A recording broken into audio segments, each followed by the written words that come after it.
나이가 든다는 것. 그것은 누구에게나 다가오지만 쉽게 받아들이기 어려운 변화이기도 합니다.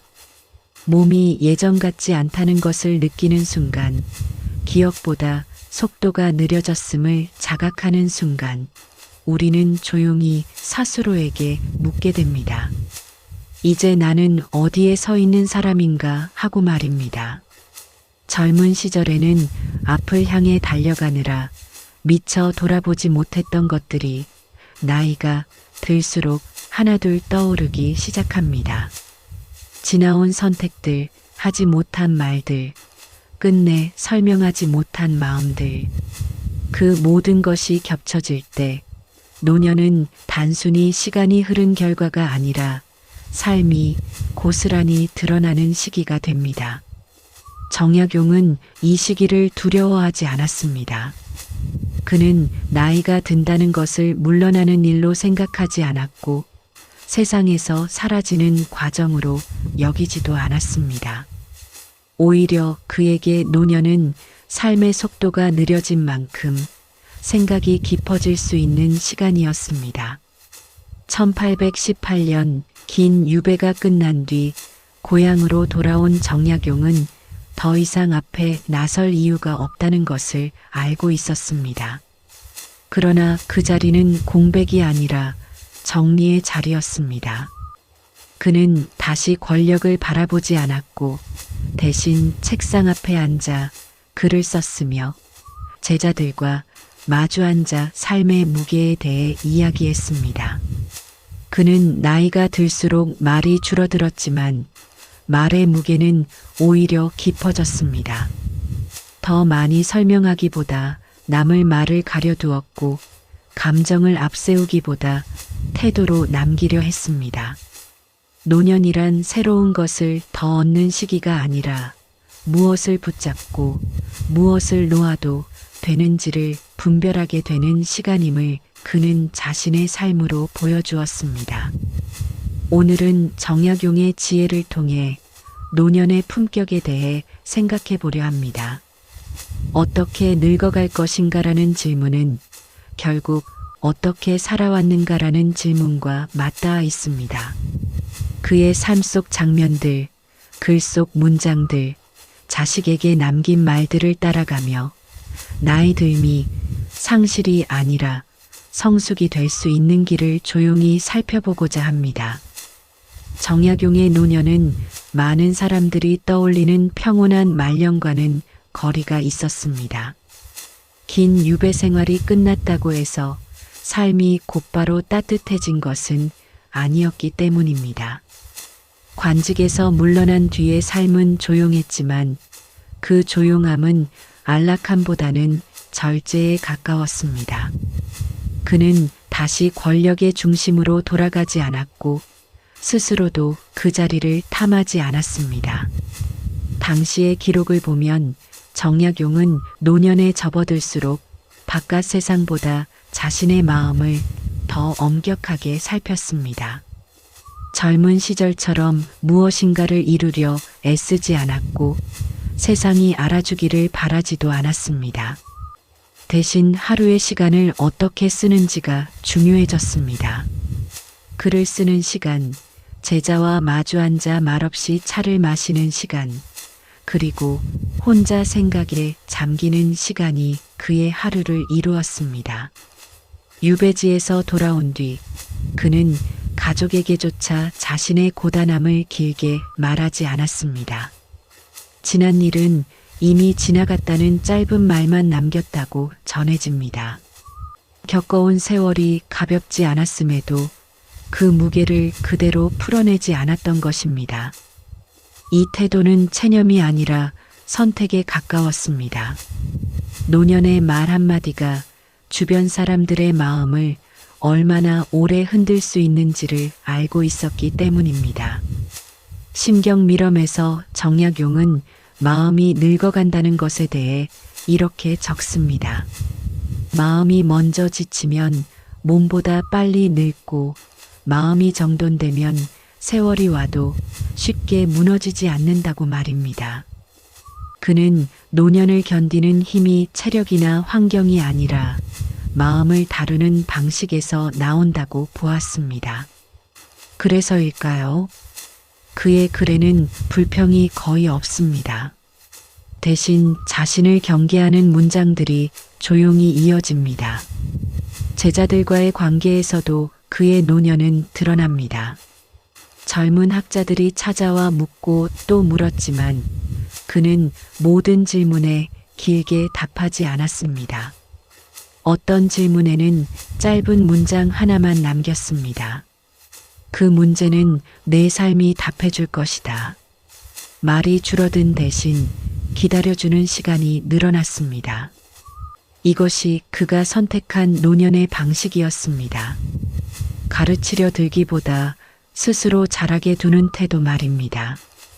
나이가 들수록 사람은 설명하고 싶어집니다. 자신이 옳았음을, 자신이 겪은 세월이 헛되지 않았음을 증명하고 싶어집니다. 그러나 정약용은 반대로 말수를 줄였습니다. 노년의 품격은 말의 양이 아니라 말하지 않아도 전해지는 태도에 있다고 믿었기 때문입니다. 무엇을 말하지 않을 것인가를 스스로 결정하는 것, 그것이 그가 생각한 늙음의 시작이었습니다. 이 장면에서 우리는 묻게 됩니다. 나이가 들수록 나는 무엇을 더 말하려 하고 있는지, 혹은 무엇을 내려놓지 못하고 있는지 말입니다. 노년의 품격은 새로 얻는 것이 아니라 하나씩 덜어내며 만들어지는 것인지도 모릅니다. 정약용의 노년은 그렇게 조용히 덜어내는 시간 속에서 깊어지고 있었습니다.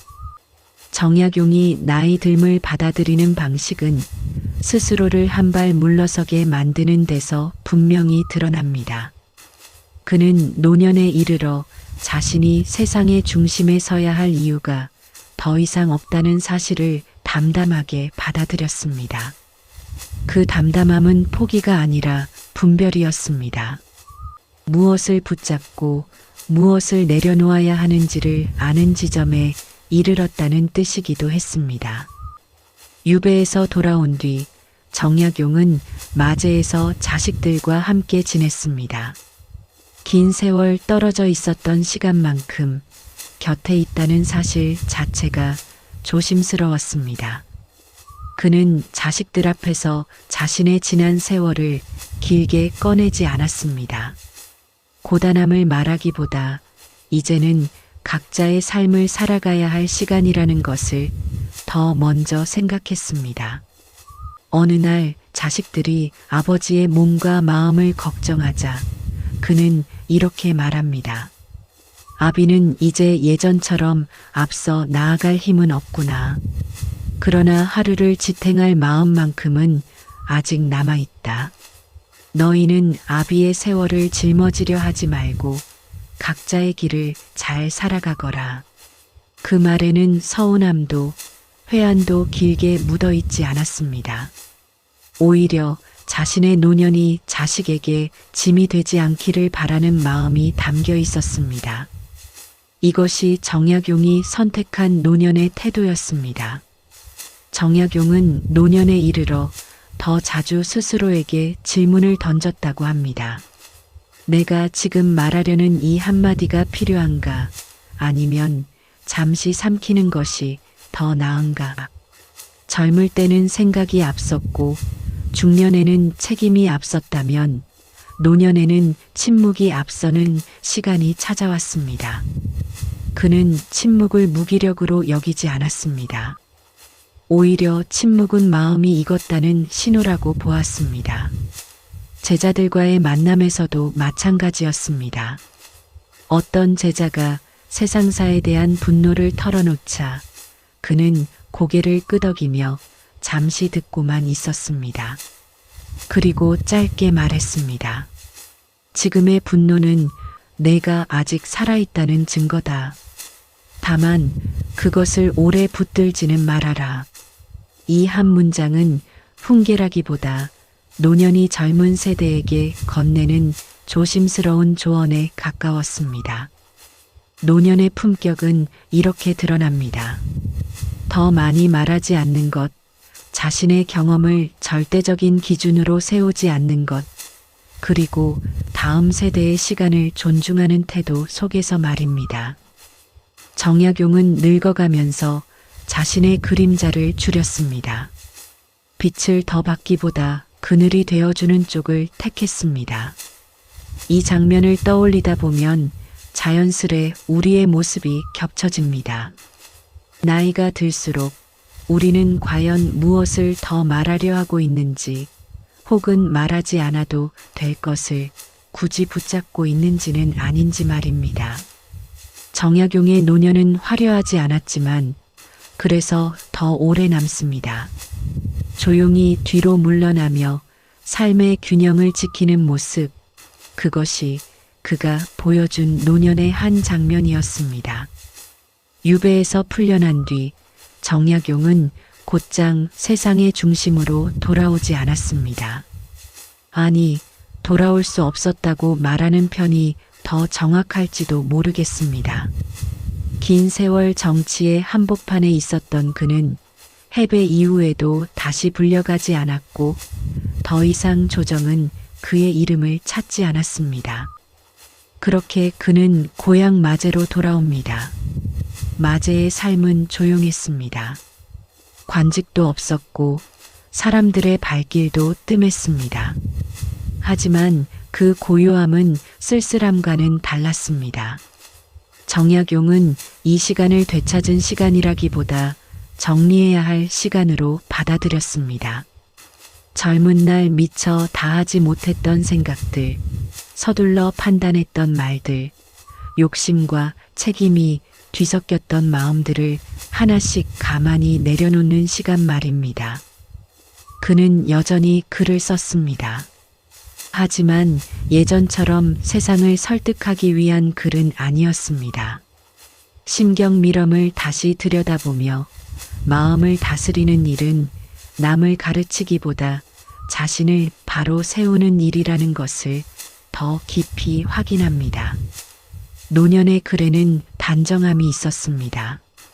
과장도 분노도 없었습니다.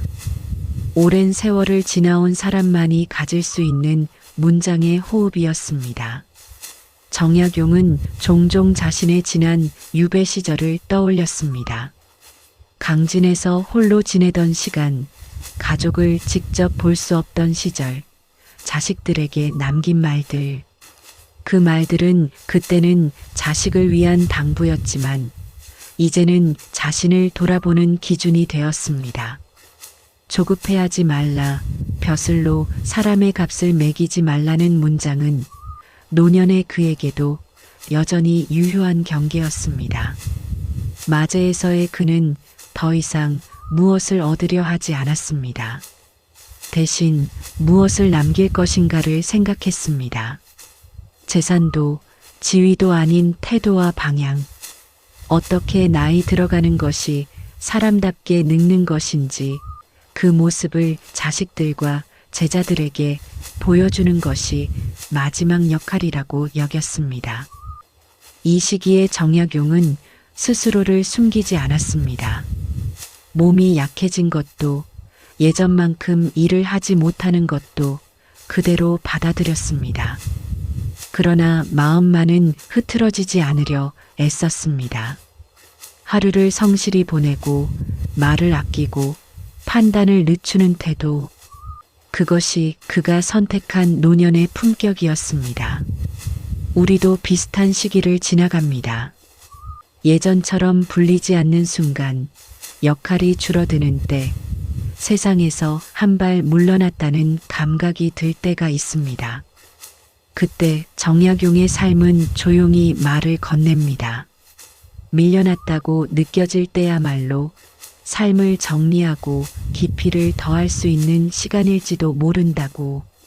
노년은 끝이 아니라 방향을 바꾸는 시기라는 것을 말입니다. 정약용이 관직에 있던 시절, 그는 늘 일을 잘하는 것보다 사람을 어떻게 대하는가를 더 오래 고민한 관리였습니다. 법과 제도는 문서로 남지만 사람에게 남는 것은 태도라는 사실을 그는 너무 일찍 알았습니다.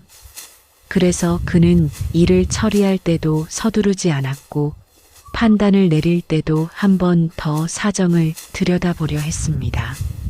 목민심서를 보면 그가 왜 노년에 더욱 존경받았는지가 분명해집니다. 그는 관리란 위에서 명령을 전하는 사람이 아니라 아래의 사정을 가장 먼저 듣는 사람이어야 한다고 말합니다.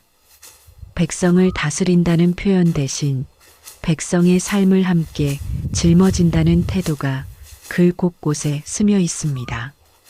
젊은 관리들에게 그는 성과보다 마음가짐을 먼저 묻습니다. 얼마나 많은 일을 했는지가 아니라 그 일을 하며 사람을 소모시키지 않았는지를 묻습니다. 그의 이런 태도는 관직에서 물러난 뒤에도 변하지 않았습니다. 마제로 돌아온 뒤 정약용은 더 이상 행정의 책임을 지지 않았지만 사람을 바라보는 눈은 오히려 더 깊어졌습니다. 그는 젊은 날의 자신을 떠올리며 너무 많은 것을 동시에 붙잡으려 했던 시간을 조용히 돌아봅니다. 백성을 위한다는 명분으로 자신을 혹사시켰고 옳은 일을 한다는 확신으로 마음을 다치게 했던 순간들 말입니다. 노년에 이른 그는 비로소 압니다.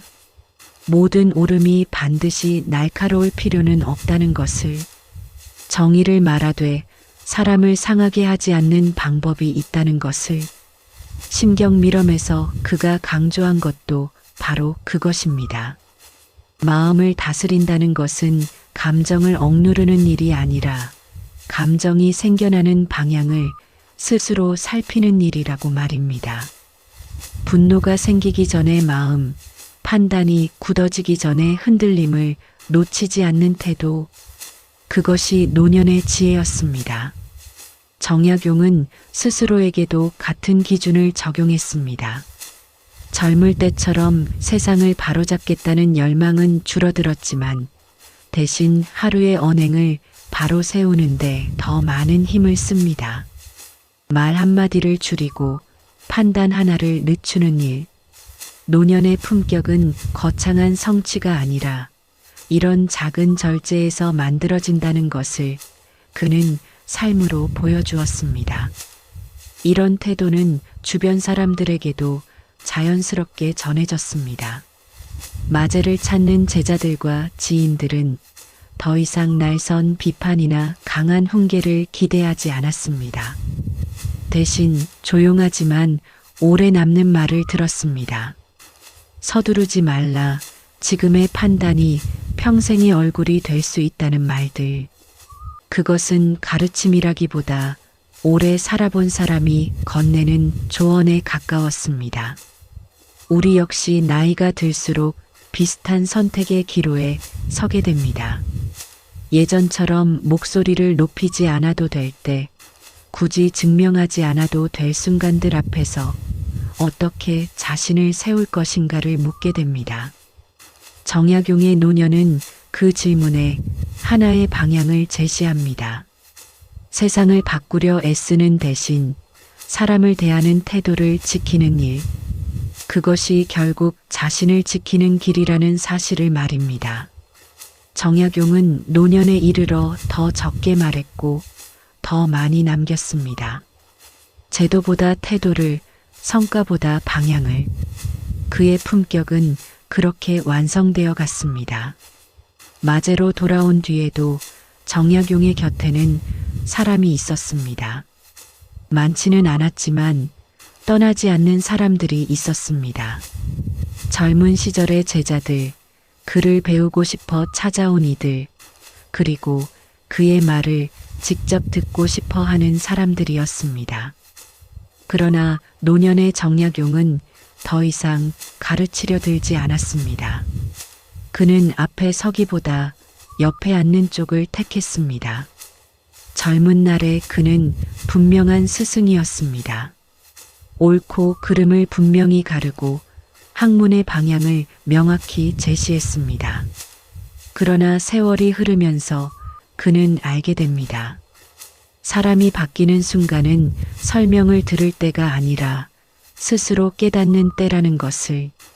그래서 노년에 이른 그는 질문을 많이 던졌고 답을 서둘러 주지 않았습니다. 제자들이 답답해할 때도 있었습니다. 선생님, 그럼 어떻게 해야 합니까? 그럴 때 그는 잠시 말을 멈추고 이렇게 되묻곤 했습니다. 자네라면 어떻게 하겠는가? 그 질문은 제자를 시험하기 위한 것이 아니라 스스로를 들여다보게 하기 위한 것이었습니다. 노년의 가르침은 방향을 주는 것이지 길을 대신 걸어주는 일이 아니었습니다. 경세유표와 목민심서에 담긴 그의 생각도 마찬가지였습니다. 제도를 말하면서도 사람을 잊지 않았고 원칙을 세우면서도 현실을 외면하지 않았습니다. 특히 그는 관리가 백성을 다스린다는 표현을 경계했습니다. 다스린다는 말 속에는 언제나 위아래가 생기고 그 순간 마음은 쉽게 거칠어지기 때문입니다. 노년의 그는 더더욱 그 경계를 분명히 했습니다. 마제에서의 정약용은 제자들에게 성공을 약속하지 않았습니다. 대신 오래 버틸 수 있는 태도를 이야기했습니다. 빠르게 오르는 길보다 무너지지 않는 길, 남보다 앞서는 삶보다 자기 자신에게 부끄럽지 않은 살. 그런 말들은 화려하지 않았지만 제자들의 마음에 오래 남았습니다. 이 시기에 정약용은 이미 많은 것을 잃은 사람이었습니다. 관직도 명예도 젊음도 지나갔습니다. 그러나 그는 그 상실을 원망하지 않았습니다. 오히려 그 덕분에 남은 것이 무엇인지를 또렷이 보게 되었다고 여겼습니다.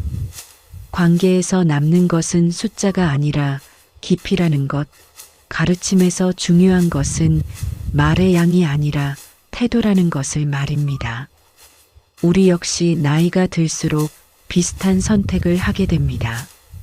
누군가를 설득하려 애쓰기보다 조용히 지켜보게 되는 순간들, 말하지 않아도 전해지는 것이 있다는 것을 깨닫게 되는 때가 옵니다. 정약용의 노년은 바로 그 지점을 지나고 있었습니다. 그는 더 이상 증명하지 않았고 대신 보여주었습니다. 노년의 품격은 목소리를 낮추는 데서 시작됩니다. 자신이 옳다는 확신을 내려놓고 타인의 속도를 존중하는 일. 정약용은 그렇게 제자들과 함께 늙어갔고 그 모습 자체가 하나의 가르침이 되었습니다. 노년에 이른 정약용은 더 이상 자신을 증명하려 하지 않았습니다. 젊은 시절에는 옳음을 밝히기 위해 애썼고 세상을 바로잡겠다는 책임감으로 스스로를 몰아붙였습니다. 그러나 말년에 그는 다른 질문을 스스로에게 던집니다. 지금의 나는 나 자신에게도 지나치지 않은가 하는 질문이었습니다. 그는 욕심을 경계했습니다. 심경 밀엄에서 말하는 욕심은 재물이나 지위만을 뜻하지 않았습니다. 옳고자 하는 욕심, 인정받고자 하는 욕심, 심지어 바르게 살고 싶다는 마음마저도 때로는 자신을 괴롭히는 욕심이 될 수 있다고 보았습니다. 노년의 정약용은 이 미묘한 경계를 누구보다 깊이 체감하고 있었습니다. 마제에서의 삶은 검소했습니다. 화려한 집도 넉넉한 살림도 아니었지만 그는 그 부족함을 불편해하지 않았습니다. 오히려 삶이 단순해질수록 마음이 덜 흔들린다는 사실을 경험으로 알고 있었습니다. 하루에 할 일을 줄이고 만날 사람을 가려내고 말의 수를 아끼는 것. 그 절제 속에서 그는 비로소 자신을 지킬 수 있었습니다. 이 시기에 정약용은 자신을 다그치지 않았습니다. 예전 같으면 하루에 더 많은 글을 쓰지 못한 나를 아쉬워했을지도 모릅니다. 하지만 노년의 그는 오늘 할 만큼 했다는 사실에 만족할 줄 알았습니다. 덜 했다고 스스로를 탓하지 않고 더하지 못했다고 마음을 괴롭히지 않는 태도. 그것은 체념이 아니라 삶을 오래 살아본 사람이 선택한 균형이었습니다. 우리도 비슷한 순간을 맞이합니다. 젊을 때처럼 모든 것을 해낼 수 없다는 사실을 인정해야 할 때, 그 인정이 패배처럼 느껴질 때가 있습니다. 하지만 정약용의 노년은 다른 길을 보여줍니다. 내려놓음은 물러섬이 아니라 자신을 다치지 않게 지키는 방식일 수 있다는 것을 말입니다. 그는 말년에도 꾸준히 기록했습니다. 다만 그 기록은 세상에 남기기 위한 글이라기보다 스스로를 바로 세우기 위한 글에 가까웠습니다. 하루를 돌아보고 마음이 흔들린 지점을 적어두고 다음 날의 태도를 가만히 정리하는 글. 그 글들은 화려하지 않았지만 그의 노년을 단단하게 붙잡아주는 기둥이었습니다. 정약용의 품격은 이런 작은 선택들에서 만들어졌습니다. 욕심을 부정하지 않되 욕심에 끌려가지 않는 것. 할 수 없는 것을 붙잡지 않고 지금 할 수 있는 것에 충실한 것. 노년의 그는 그렇게 자신과 타협하지도 자신을 괴롭히지도 않는 길을 걸었습니다. 나이가 든다는 것은 결국 무엇을 더 가질 수 있는가 보다 무엇을 내려놓을 수 있는가의 문제일지도 모릅니다. 정약용은 그 사실을 말이 아니라 삶으로 보여주었습니다. 그리고 그 삶은 조용하지만 오래 남는 울림을 남깁니다. 정약용의 노년을 한 단어로 정리한다면 그것은 마무리에 가깝습니다. 그러나 그 마무리는 내려놓음만을 뜻하지 않았습니다. 그는 삶을 포기하듯 접지 않았고 대신 하나씩 정리하며 남길 것을 가려냈습니다. 무엇을 더하지 않을 것인가, 그리고 무엇은 끝까지 놓지 않을 것인가를 분명히 하는 시간이었습니다. 마제에서의 말년은 조용했지만 결코 텅 비어있지는 않았습니다. 그는 하루를 시작하며 스스로에게 묻곤 했습니다. 오늘은 무엇을 증명할 필요가 없는가? 누구에게 인정받지 않아도 괜찮은가? 그 질문에 고개를 끄덕일 수 있는 날이 늘어날수록 그의 마음은 오히려 단단해졌습니다. 정약용은 자신이 세상을 떠난 뒤를 생각했습니다. 그래서 글을 남겼고 말의 톤을 더욱 낮췄습니다. 젊은 날의 문장은 날카로웠지만 노년의 문장은 둥글었습니다. 흠음신서에서조차 그는 벌을 말하면서도 사람의 사정을 먼저 보려 했고 판단을 내릴 때조차 마음의 여지를 남겼습니다. 노년에 이른 그는 옳은 판단보다도 상처를 덜 남기는 판단이 얼마나 어려운 일인지 알고 있었습니다. 이 지점에서 정약용의 노년은 우리에게 아주 현실적인 질문을 던집니다. 우리는 나이가 들수록 무엇을 붙잡고 있는가? 여전히 젊은 시절의 기준으로 자신을 재단하고 있지는 않은가? 더 이상 할 수 없는 일을 기준 삼아 스스로를 몰아세우고 있지는 않은가 하는 질문입니다. 시니어의 삶에는 이런 순간이 자주 찾아옵니다. 예전만큼 필요하지 않다고 느껴질 때, 가족에게도 괜히 말수가 줄어들 때, 누군가에게 조언을 하고 싶다가도 내가 할 말은 아닌 것 같아서 입을 다무는 순간들입니다. 그때 마음속에는 비슷한 감정이 스칩니다. 이제 나는 어디쯤 와 있는 걸까 하는 생각입니다. 정약용 역시 그런 시간을 지나왔습니다. 그는 늙음을 미워하지 않았습니다. 몸이 쇠하는 것을 인정했고 기억이 더뎌지는 것도 숨기지 않았습니다. 그러나 그는 그 안에서 하나를 분명히 지켰습니다. 삶을 대하는 태도만큼은 흐트러뜨리지 않겠다는 마음이었습니다. 그는 말년에 더 많이 웃었다고 전해집니다. 젊은 시절의 웃음과는 달랐습니다. 무언가를 얻어서 웃는 웃음이 아니라 이미 충분하다는 마음에서 나오는 웃음이었습니다. 그 웃음은 소리가 크지 않았지만 오래 남았습니다. 노년의 품격은 대단한 일을 해내는 데서 만들어지지 않습니다. 오히려 하지 않아도 될 말을 하지 않는 것, 굳이 증명하지 않아도 될 순간에 물러설 줄 아는 것, 가리고 자신의 속도를 스스로 허락하는 데서 만들어집니다. 정약용은 그 사실을 마지막까지 삶으로 보여주었습니다. 우리는 종종 어떻게 늙을 것인가를 너무 거창하게 생각합니다. 하지만 정약용의 노년은 말해줍니다.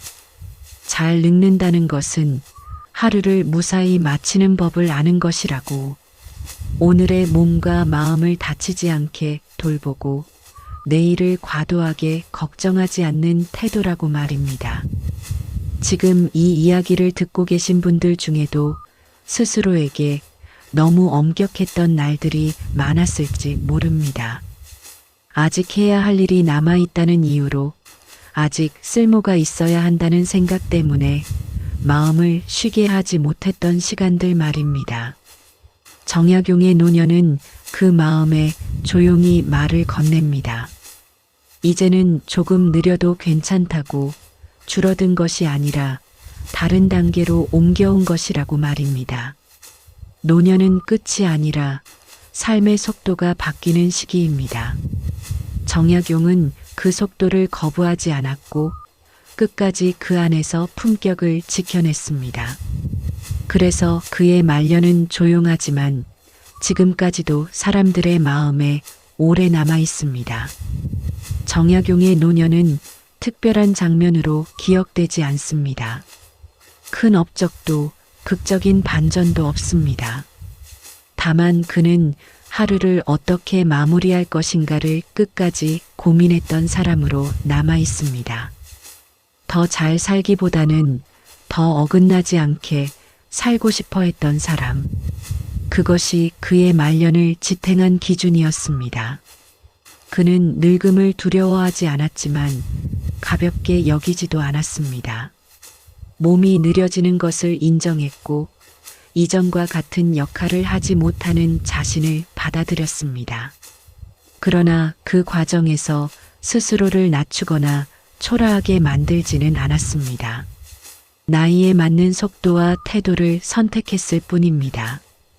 우리는 종종 나이가 들수록 삶이 줄어든다고 느낍니다. 할 수 있는 일이 적어지고 불리는 횟수가 줄어들며 역할이 하나씩 내려놓아질 때 마음이 먼저 움츠러들곤 합니다. 하지만 정약용의 노년은 말해줍니다. 삶이 줄어드는 것이 아니라 기준이 바뀌는 것일지도 모른다고. 무엇을 더할 것인가에서 어떻게 남을 것인가로 옮겨가는 시간이라고 말입니다. 그는 마지막까지 말의 무게를 지켰고 판단의 온도를 낮추었으며 사람을 대하는 태도를 흐트러뜨리지 않았습니다. 그 선택들이 모여 그의 노년을 조용하지만 단단하게 만들었습니다. 품격은 갑자기 생기는 것이 아니라 하루하루의 태도가 쌓여 만들어진다는 것을 그는 삶으로 보여주었습니다. 지금 이 이야기를 듣고 계신 분들 가운데에도 나이를 실감하며 마음이 복잡해진 날들이 있었을지 모릅니다. 예전 같지 않은 자신을 받아들이는 일이 쉽지 않았던 순간들 말입니다. 그럴 때 정약용의 삶을 한번 떠올려 보셔도 좋겠습니다. 잘 늙는다는 것은 여전히 나답게 하루를 마무리하는 일이라는 사실을 말해주는 사람으로 말입니다. 오늘 하루도 여기까지 오느라 수고하셨습니다. 나이를 먹는다는 이유만으로 스스로를 줄이지 않으셔도 됩니다. 정약용처럼 속도를 바꾸되 방향을 잃지 않는다면 그 자체로 이미 품격 있는 하루입니다. 끝까지 함께 하신 분들 복 많이 받으십시오. 내용이 마음에 드셨다면 구독과 좋아요 부탁드립니다. 감사합니다.